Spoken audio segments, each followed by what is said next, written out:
Assalamualaikum warahmatullahi wabarakatuh. Halo anak-anak ibu, apa kabar? Semoga semuanya dalam keadaan sehat ya. Bertemu kembali dengan channel Ibu Amelia Madonna. Kali ini Ibu akan mengajar tema 2, Persatuan dalam Perbedaan, subtema 2, pembelajaran 4. Tonton sampai habis ya, jangan di skip.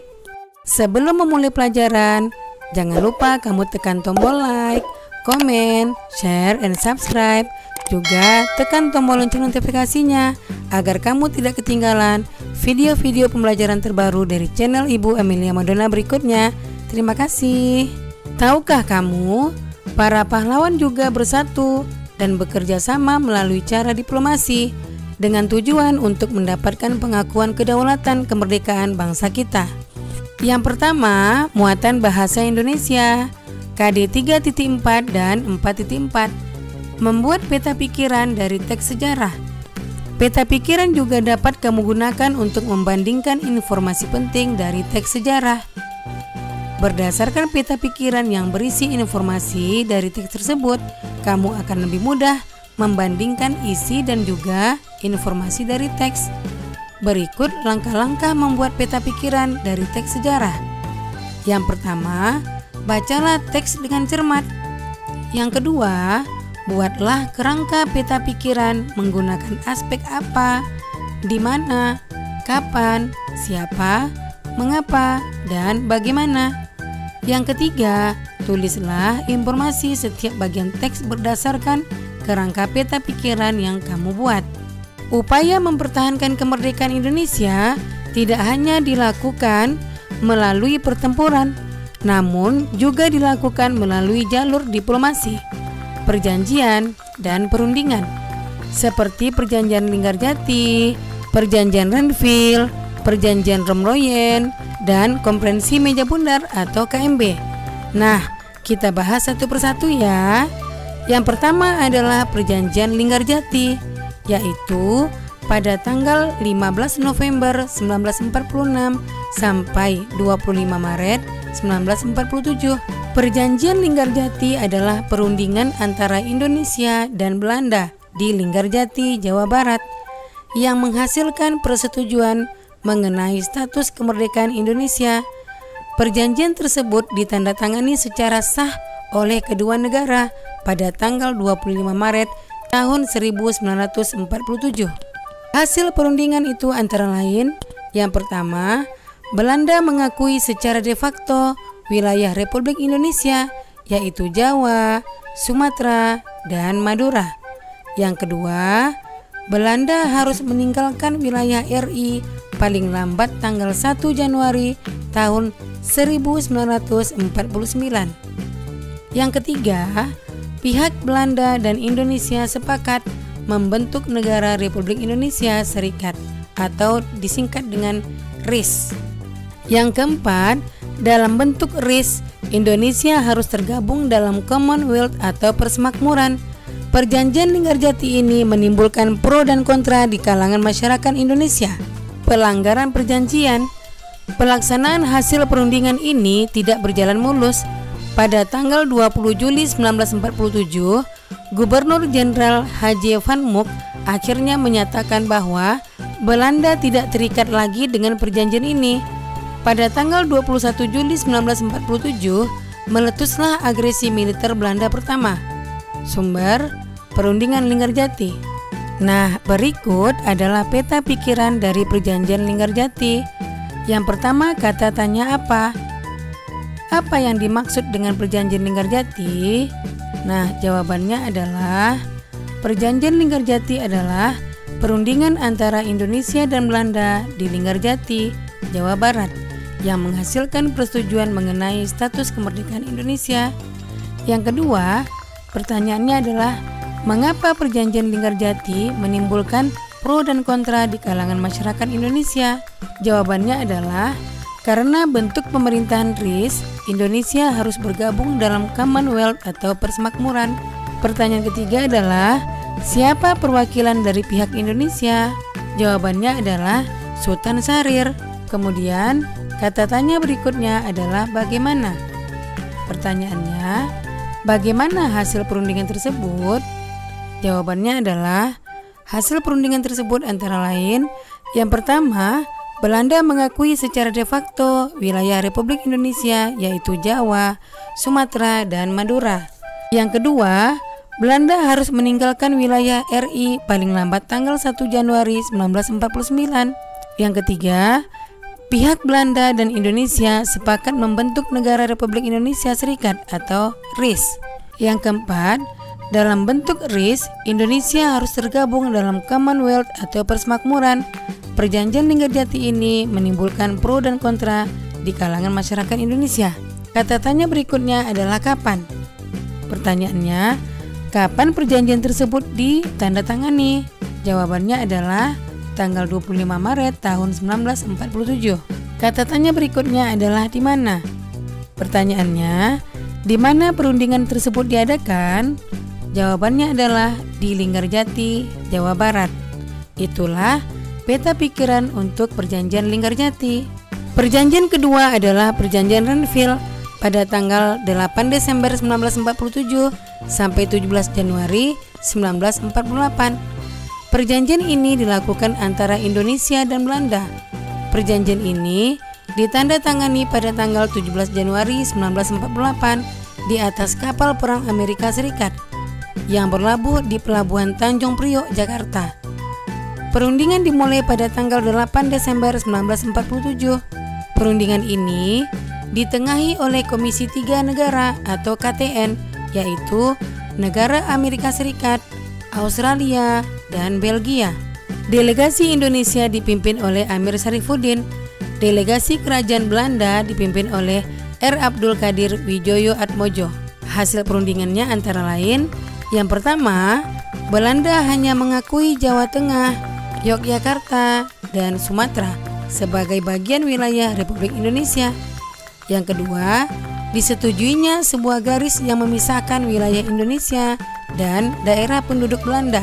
Yang ketiga, TNI harus ditarik mundur dari daerah-daerah kantongnya di wilayah pendudukan di Jawa Barat dan Jawa Timur.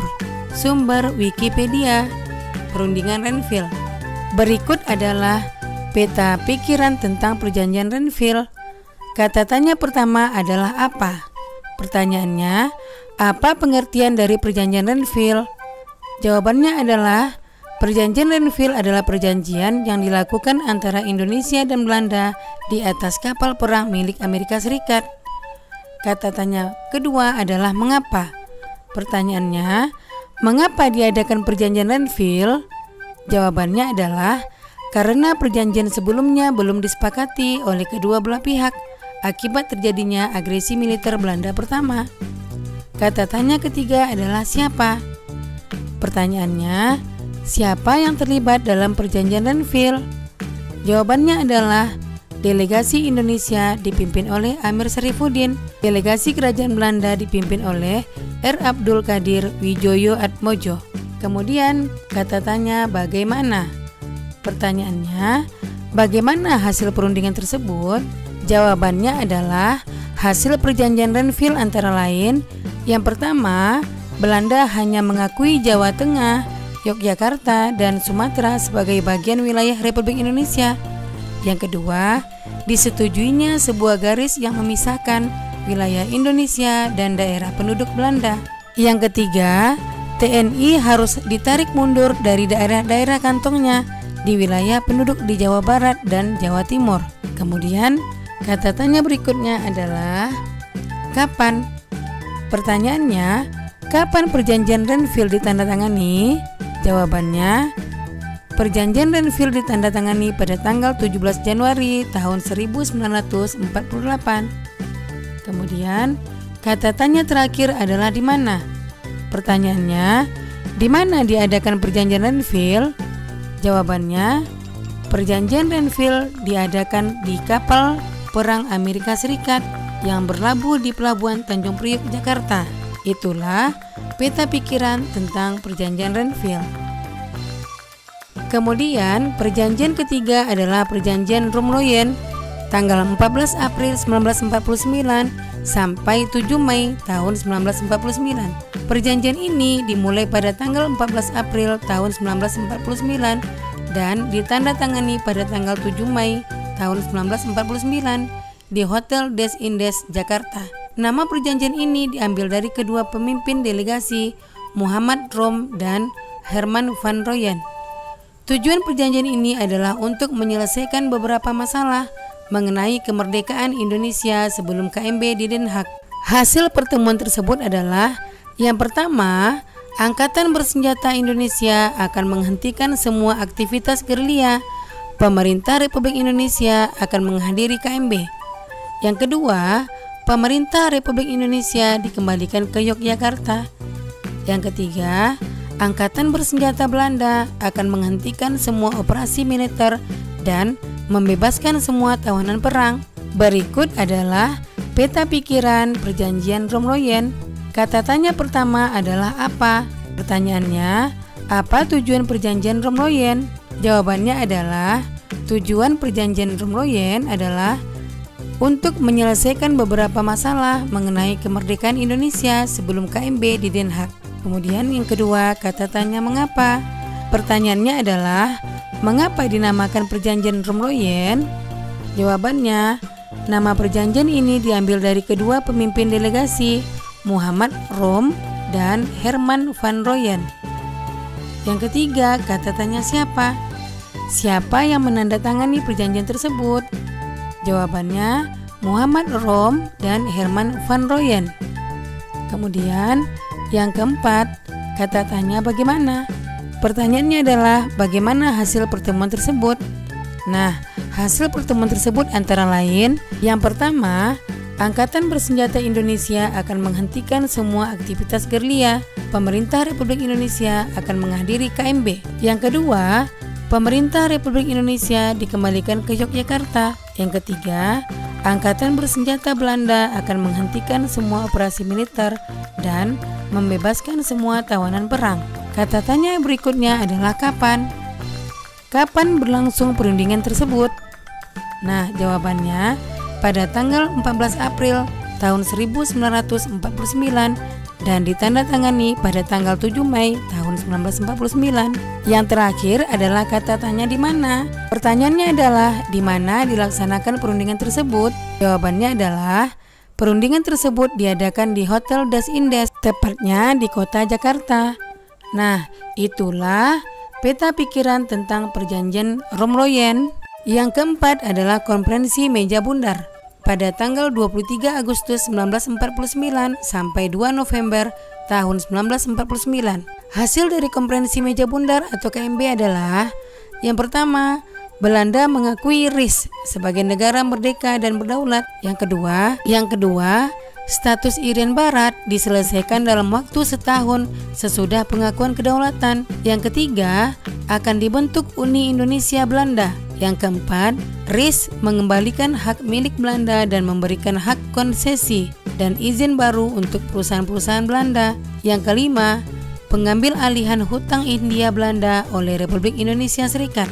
Itulah Konferensi Meja Bundar, sumber Wikipedia KMB. Kamu sudah mengetahui bahwa upaya mempertahankan kemerdekaan Indonesia juga dilakukan melalui upaya diplomasi untuk mencapai kesepakatan. Nah, agar tujuan diplomasi tercapai, maka diperlukan kerjasama dan persatuan dari semua pihak. Nah, demikian video pembelajaran Ibu kali ini. Semoga bermanfaat ya. Jangan lupa kamu jaga kesehatan, ikuti protokol kesehatan, tetap di rumah, dan semoga wabah COVID-19 cepat berakhir dan anak-anak Ibu bisa datang ke sekolah lagi, bertemu teman-teman dan guru yang dicintai. Sekian, Assalamualaikum warahmatullahi wabarakatuh.